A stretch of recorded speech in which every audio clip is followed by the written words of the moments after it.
O Senhor esteja convosco. Ele está no meio de nós. Proclamação do Evangelho de Jesus Cristo, segundo Lucas. Glória a vós, Senhor. Jesus dizia às multidões: quando vedes uma nuvem vinda do ocidente, logo dizeis que vem chuva. E assim acontece. Quando sentis soprar o vento do sul, logo dizeis: vai fazer calor. E assim acontece. Hipócritas, vós sabeis interpretar o aspecto da terra e do céu. Como é que não sabeis interpretar o tempo presente? Porque não julgais por vós mesmos o que é justo. Quando, pois, tu vais com o teu adversário apresentar-te diante do magistrado, procura resolver o caso com ele, enquanto estais no caminho. Senão, ele te levará ao juiz. O juiz te entregará ao guarda, e o guarda te jogará na cadeia. Eu te digo, daí tu não sairás, enquanto não pagares o último centavo. Palavra da salvação. Glória a vós, Senhor.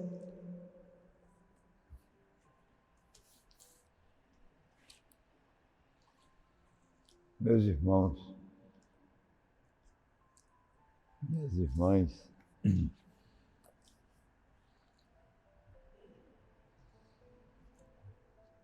parece uma coisa assim meio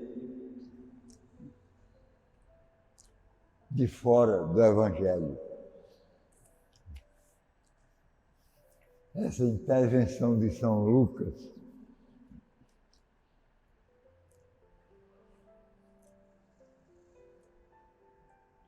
tomando como exemplo alguém que criou uma encrenca com outro, mas no caminho para o magistrado, cada um contar a sua versão, o magistrado acreditava mais em outro.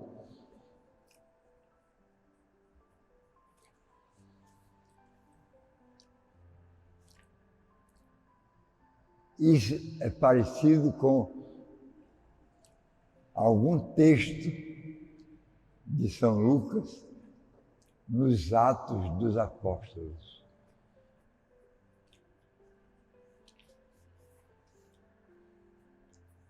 São coisas parecidas com a narrativa literária dos grandes escritores. A Ilíada, a Odisseia de Homero. E havia um deles, chamado Plutarco, que foi contemporâneo de Lucas. Influenciou muito a parte literária, a parte poética. Por exemplo, a narração da semeadura. Saiu o semeador a semear a sua semente. As palavras todas começam com S. Saiu o semeador a semear a sua semente. Aí vem a parte poética. Umas caíram na estrada, o povo pisando. Morreu logo na hora. Nasceu, morreu. O povo pisando. Outras no pedregulho.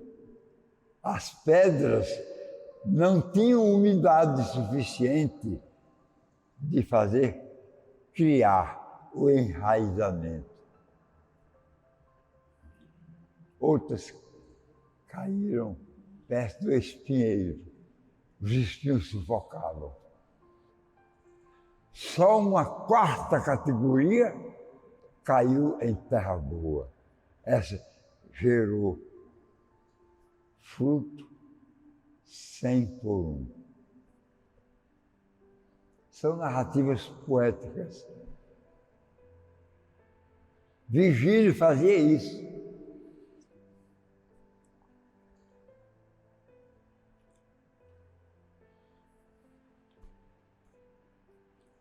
A narrativa dos mártires. Santo Estevão parecia Jesus, sofrendo horrores. E nas suas orações pedindo ao Pai que perdoasse os seus agressores. Como Jesus, Pai, perdoasse, que eles não sabem o que fazem. Isso chama-se síncresis. É um termo grego para falar sobre o paralelismo. Tanto de uma mesma autoria, mesmo autor, por exemplo, Evangelho de Lucas e Atos dos Apóstolos, do mesmo autor, Lucas. Evangelho de São João e o Apocalipse e as cartas de São João. São paralelismos considerados, na linguagem grega, síncresis. Há uma síntese neste meio termo que faz confirmar a autoria de ambas as partes literárias. Evangelho, Atos Apóstolos. Evangelho, Apocalipse, cartas.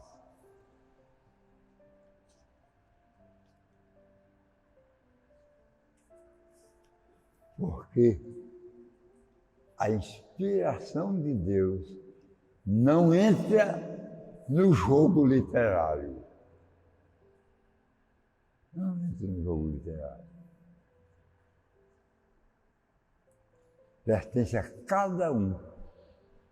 As cartas de São Paulo são muito mais bem escritas do que de São Pedro. Mas a mensagem é igual. A inspiração está na mensagem e não na literatura.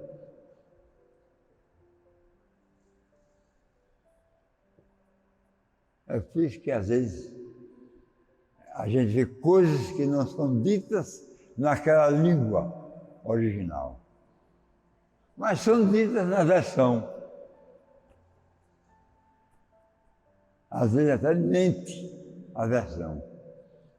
Não é daquele jeito. Se alguém não sabia, errou. Mas a mensagem pode se salvar. Porque a mensagem pertence a Deus. A parte literária pertence ao autor da escrita, porque Jesus não escreveu, só falou.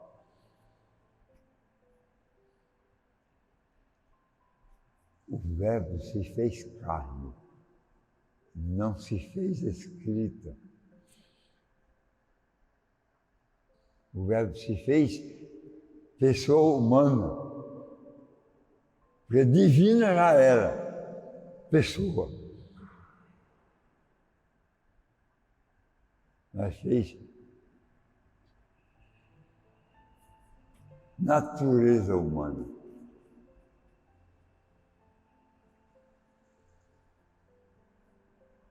Eu falei pessoa, dito falar natureza. Jesus tem natureza e pessoa divina, mas tem pessoa divina ao lado da natureza humana.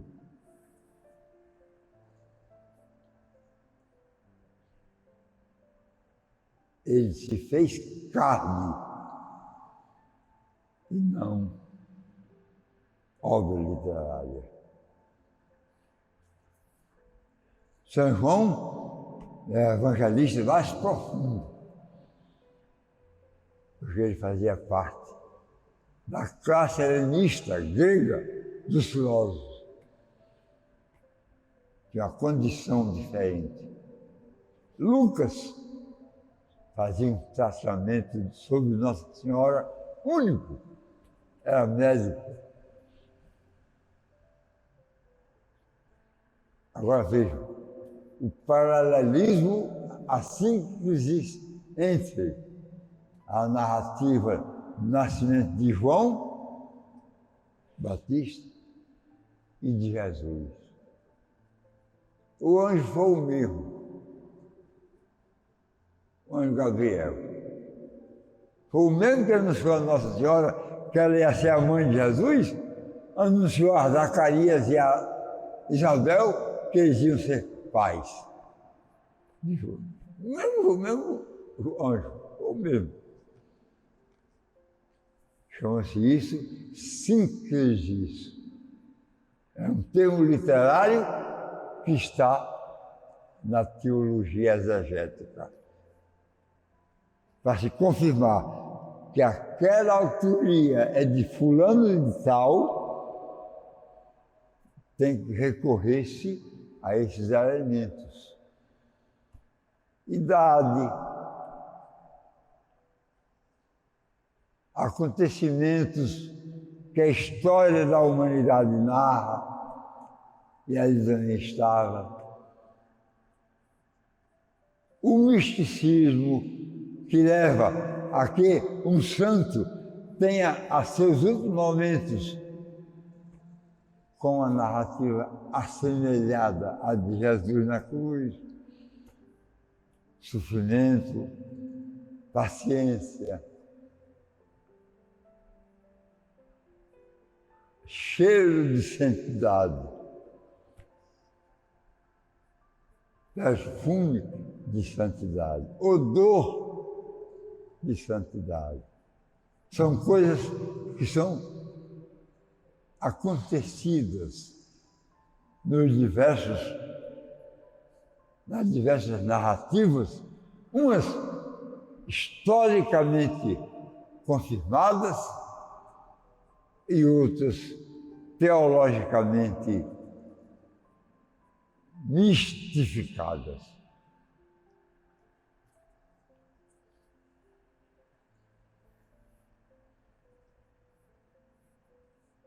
A narrativa dos milagres tem uma literatura própria. Vá para casa. A tua fé te salvou. É uma narrativa permanente. Quando ele não diz isso, ele está falando somente da cura e não da salvação. A tua fé te salvou, não curou. Curou também. Mas quando ele só fala da cura, ele diz, pode ir para casa, você já está curado. Pronto. Não diz que salvou. Curou. Dos 10 leprosos, somente um foi confirmado salvo. Somente um. Os 9 não. Vão embora, vão se apresentar ao sacerdote. Que vocês são curados. E pronto. Aquele que voltou para agradecer, a esse Jesus disse, vá, a tua fé te salvou. Esse foi salvo. Curado e salvo. Os outros, curados. Ninguém garante que eles foram salvos. O outro foi garantido porque Jesus falou. A tua fé te salvou. Ou seja, você cometeu um deslize social, familiar, com um parente ou com um amigo, procura ajeitar a situação antes de chegar no juiz. Porque chegando lá, o outro vai narrar, e se foi verdade, você vai preso. E você só sai da prisão quando pagar o último centavo que você não tem. Olha,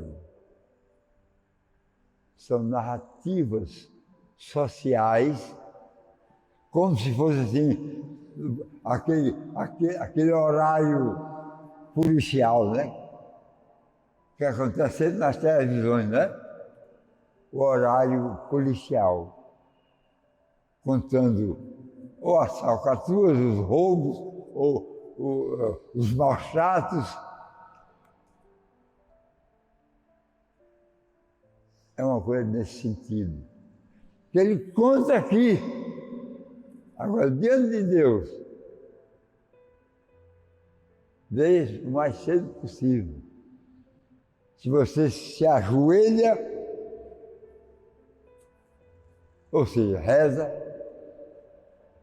rezar significa, no original, ajoelhar-se reconhecendo a autoridade de Deus. Rezar, reconhecer a autoridade de Deus. Se ele tem autoridade, ele pode o que você precisa. Aquilo de que você precisa, peça. Aí vem pedir e receberei. A porta fechada? Basta. Batei e abri-se-vos-á. Quer dizer, se o filho com fome pede um pão, o pai não dá uma pedra. Se ele pede um ovo, ele não dá um escorpião. O pai é pai.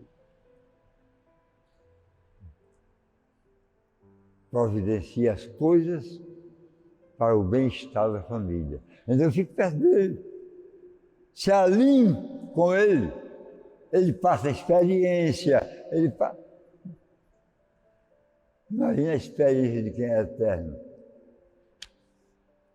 A experiência de quem é eterno. Antes que você nascesse, eu sabia que você ia ser assim. Olha. Antes. Nossa Senhora foi preparada eternamente.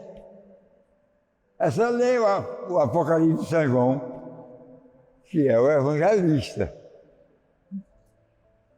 A síntese, ou a síntese, está lá. O paralelismo literário de uma coisa está análoga à outra. E aí a gente vai se inteirando do como que aquela pessoa agiu daquele jeito, naquela postura literária, está agindo do mesmo jeito na outra postura literária. É o mesmo. Que realmente Deus nos oriente a entender como verdade. Porque ele citou. Jesus citou o Antigo Testamento. Se ele citou, que é verdadeiro. Não tem como. Como é que os antigos disseram? fazer desse jeito. Tá certo? Mas eu digo que faça de outro. Quando ele quis corrigir, ele corrigiu. Quando ele não teve interesse em corrigir o Antigo Testamento, é vez de citar tal qual era. Diante da palavra de Deus, não vamos observar unicamente a literatura, mas, sobretudo, a mensagem. Essa ninguém apaga. Não, Pai, Filho e Espírito Santo.